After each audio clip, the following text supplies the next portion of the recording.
and welcome to Myth Monsters. My name is Erin and I'll be your host for these little snack bite-sized podcasts on folklore and mythical monsters from around the world.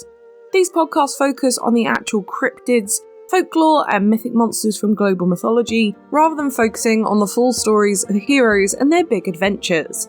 I'll also be dropping in some references that they have to recent culture and where you can see these represented in modern day content so that you can learn more and get as obsessed as I am about these absolute legends of the mythological world. Oh my goodness, we're back! I have missed you all. I've had a lovely break. If you do follow me on Twitter, you'll probably already know, but I have decided to work on my research proposal for a PhD in myth studies, which is super exciting. That's what I've been preoccupying myself with at least. I'm hoping for a January submission, but if anyone's interested to get to know what I'm doing, give me a bell. I'd love to hear what you think and talk to you about it. But otherwise, it's been pretty chill, been working. I shaved my head yesterday, which is quite intense. And it's very cold over here in the UK, just in time for spooky season, but probably not the best time to shave your head.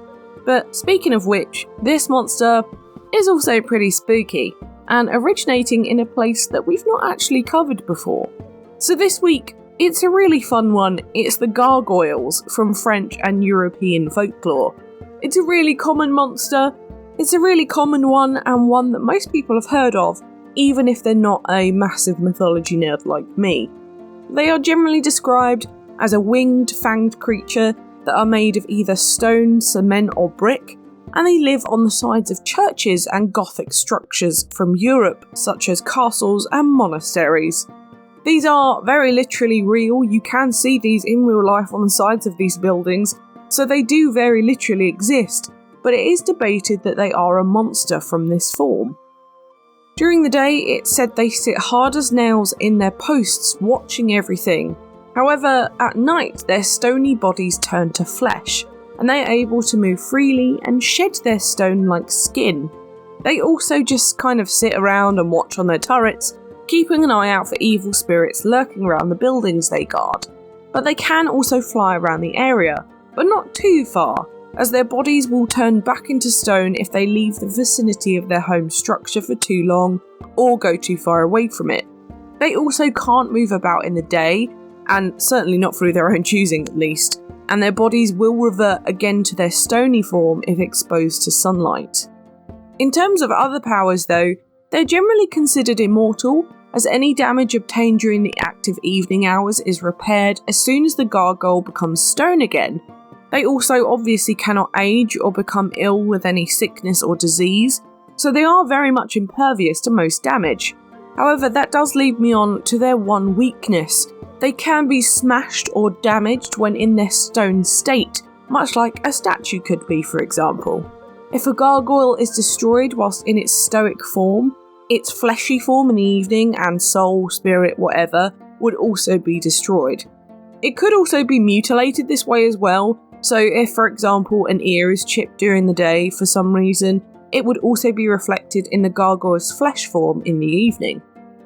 The coolest power, however, is definitely debated within the mythology of this monster, and that's the power of petrification.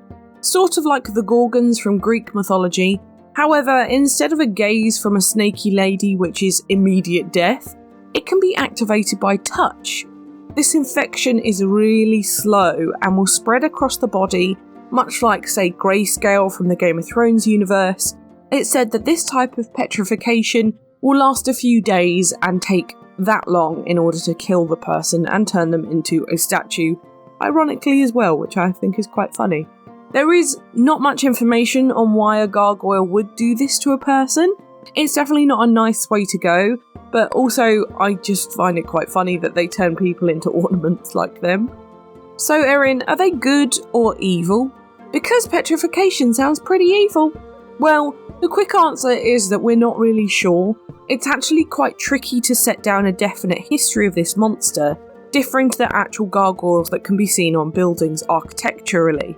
However, I personally think there's a bit of both going on, but I also think evil is quite a subjective term in this case, as their main purpose is to protect their building from evil spirits, which is usually a house of God, be that a castle with a religious monarch, or a church itself.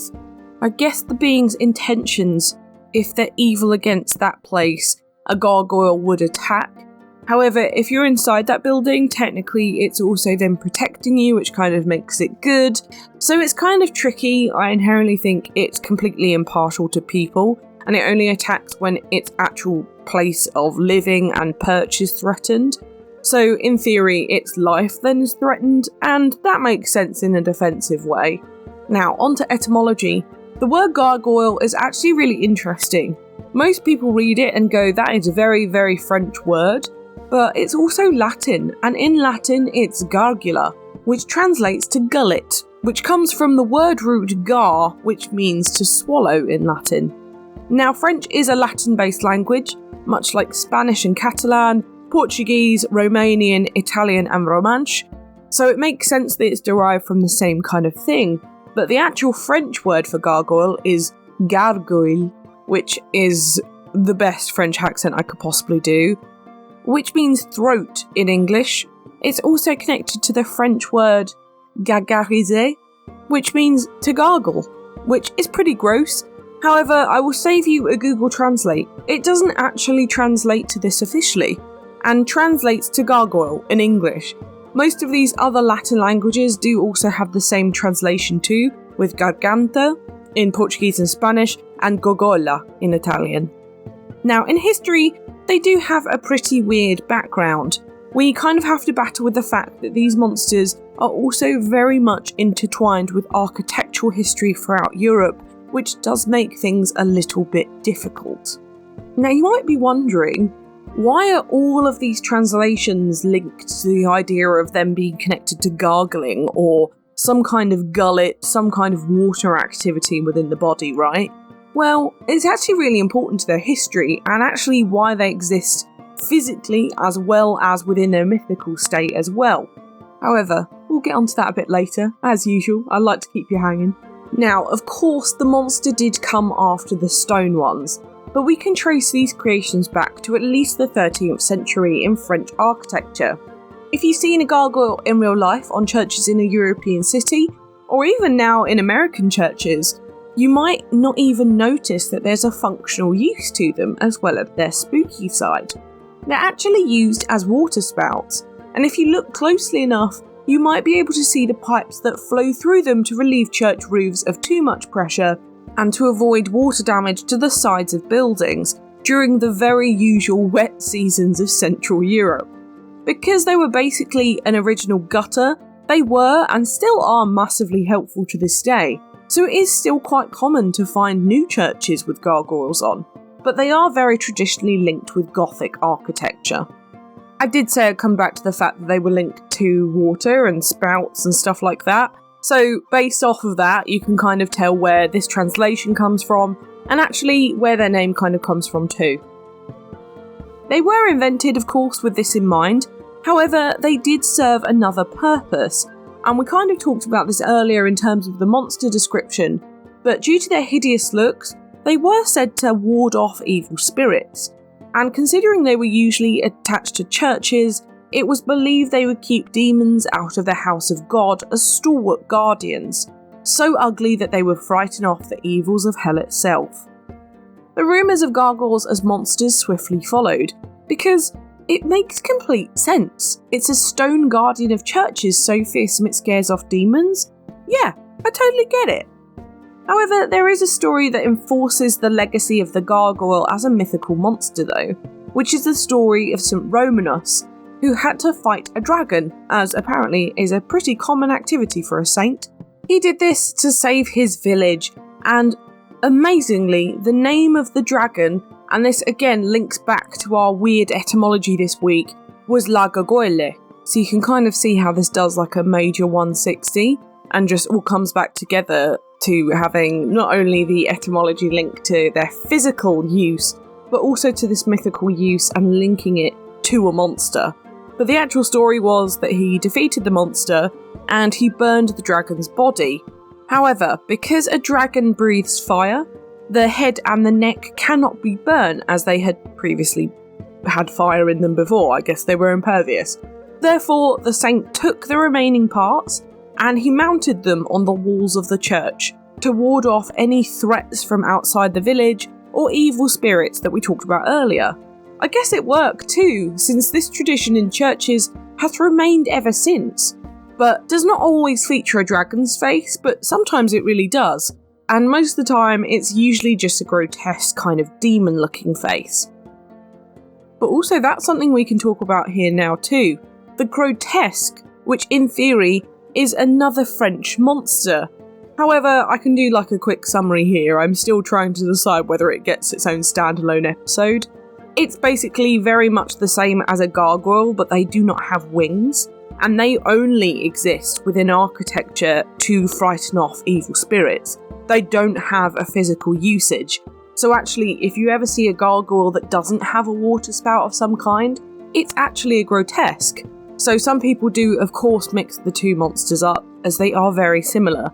But the only difference is that the grotesque only has the usage of decoration, whilst the gargoyle has an actual use on the building as well. Speaking of other monsters though, there are also one other really similar stone monsters in comparison to these two, and that's the golem, which is a monster from Jewish folklore. This monster, it's a bit of an interesting term for that, I suppose, as it can be compelled to do good, but it's basically just animated clay which takes the order of humans, be them good or bad. Now, I'm not going to cover golems very much here because I am going to do a separate episode on them. They're a really interesting creature with a fantastic backstory within the Jewish folklore / religious texts. So you can certainly see, though, based on the idea that they are made of stone or clay, you can see the comparisons here with these lovely stony beings. My name is Nick Perrin, and I'm an actor, writer, and game master. And on Tabletop, I talk with an expert game master every week to find out the best ways to run amazing games and tell epic stories. Looking to start DMing? Or maybe you've been a game master for a long time and want to spice up your table? Then this podcast is for you. Tabletop is released on Mondays wherever you get your podcasts. Now that takes us very nicely onto modern media with a little break. We actually have so much for this monster this week, which is not unexpected from this centuries-old monster. But for art, I would really recommend looking at the architecture that features gargoyles, such as ones on the Notre Dame being possibly my favourite. Otherwise, I'd really recommend the art from games such as Dungeons & Dragons, or just independent stuff for the monstrous side of these cement demons. The one I actually used this week in the advertising I really liked, so if you're into that, I couldn't find the artist, but it's a great piece to illustrate what they would look like. In movies though, we have quite a few. We have The Hunchback of Notre Dame, Fantasia, The Cat Returns, Cast a Deadly Spell, Curse of the Talisman, Gargoyle, Gargoyles 1972, Gremlins 2, The New Batch, I, Frankenstein, Ghostbusters, Rise of the Gargoyles, and Tales from the Dark Side, the movie. For TV, we have Gargoyles, which was the legendary cartoon, it was amazing. Charmed, What We Do in the Shadows, Doctor Who, Monster High, Reign of the Gargoyles, Special Unit 2, Futurama, Fangface, Adventures of Gummy Bears, Johnny Quest, Huntic, Secrets and Seekers, My Little Pony, Friendship is Magic, Space Ghost, Pac-Man and the Ghostly Adventures, Star Wars The Clone Wars, Wish Fart, Riverdale, Batman the Animated Series, and SWAT Cats. In video games, we have loads. We have World of Warcraft, A Vampire Story, Vampire the Masquerade Bloodlines, RuneScape, Nightmare 3D, Pokemon, Scooby-Doo First Frights, Splattermaster, Gargoyles the video game, Ultima, League of Legends, Nightmare Creatures, Kingdom Hearts, Guild Wars, Final Fantasy, Ghostbusters the video game, Killer Instinct 2, Last Armageddon, Golden Sun, Gargoyles Quest 1 and 2, Fire Emblem, The Sacred Stones, Lego Marvel Avengers, Heroes of Might and Magic, Dragon's Dogma, Drakensang, Elder Scrolls, Disciples 2, Diablo, Devil May Cry 3, Dante's Awakening, Book of Demons, Darklands, Castlevania, Dark Souls, Dark Adventure, Darkest Dungeons, The Crystal of Kings, Area XLSM, Blood, Baldur's Gate Dark Alliance, and Bloodstained Ritual of the Night. And lastly, my book recommendation this week is Gargoyles and Grotesques by Alex Woodcock, for a great view on gargoyles from an architectural perspective if you're interested in that kind of thing. Especially like medieval European history is really good for this one. It also does, of course, cover the monster mythology aspect too. However, if you're more interested in how gargoyles affect, say, the church and religion, the Daedalus book of medieval literature, The Grin of the Gargoyle by Brian O. Murdoch, is a great one for stories around gargoyles and how they acted as the mockery of the church in the Middle Ages. It's a really interesting take on the gargoyle myth, so do give that a read if you're interested in that half and kind of religious aspect linked to these monsters. But now it's time for Do I Think They Existed? I mean, we all know that gargoyles do certainly exist in the actual living world, within buildings across the world. There is no denying that, and they do certainly look scary and monstrous sometimes. However, do I think they come alive when people aren't looking? Probably not. Although I do like the thought of them flying around with like normal bats and birds, and then being like, huh? Flying next to them. The first time I remember actually acknowledging gargoyles was when I was about 10 at the Natural History Museum here in London, where it's not actually gargoyles, it is grotesques hanging onto the ancient structure. But when I was much older, within the last 2 years, I went to Paris and saw them in Notre Dame, which unfortunately was still under scaffolding from the horrendous fire. And to see the massive and beautiful gargoyles there was really a blessing. I really recommend it. And then actually most recently in Copenhagen, I visited the St. Albans Church, which is right next to the Little Mermaid, and saw the smallest and most vicious looking ones I'd ever seen. They were also very much physically in use. You could see them. They were certainly only there as water spouts, but they were pretty scary. I would actually say these were my favourite. But what do you think? Did gargoyles roam the skies at night in medieval Europe? Let me know on Twitter. I would really love to know what you think about this one. But what a fantastic monster, and one that is actually so embedded within our architectural history, especially in Europe, that most people, even if they've not thought of them as a monster, they do know they're actually a thing, which is always a breath of fresh air when you're describing a podcast episode. However, I'm not sure I trust anyone who hasn't seen the Disney version of The Hunchback of Notre Dame, so we'll see about that. Next week though, we're heading over to the US, and we're looking at another lovely cryptid, one that haunts the swamps of Kentucky. Yes, we are looking at the horrible Pope Lick monster next Thursday, so make sure you bring your wading boots for this one. For now though, thank you so much for listening. It's been an absolute pleasure. If you enjoyed this podcast, please give it a rating on the service you are listening on. I've got the Twitter for any questions or suggestions on what monsters to cover next, and I'd really love to hear from you. The social media handles for TikTok, YouTube and Instagram are Myth Monsters Podcast, and the Twitter is Myth Monsters Pod, but all of our content can always be found at mythmonsters.co.uk, and you can find us on Good Pods and Patreon if you want to help me fund the podcast too. I'd love to give a massive shout out to the Patreons already, and that's Nicholas Sweet. Thank you so much for joining the Patreon. It's an absolute pleasure, and I will continue to pump out this content, even if it's just for you, pal. So thank you so much for that. Come join the fun though, share this with your pals. They might love me as much as you do. But for now, stay spooky, and I'll see you later, babes.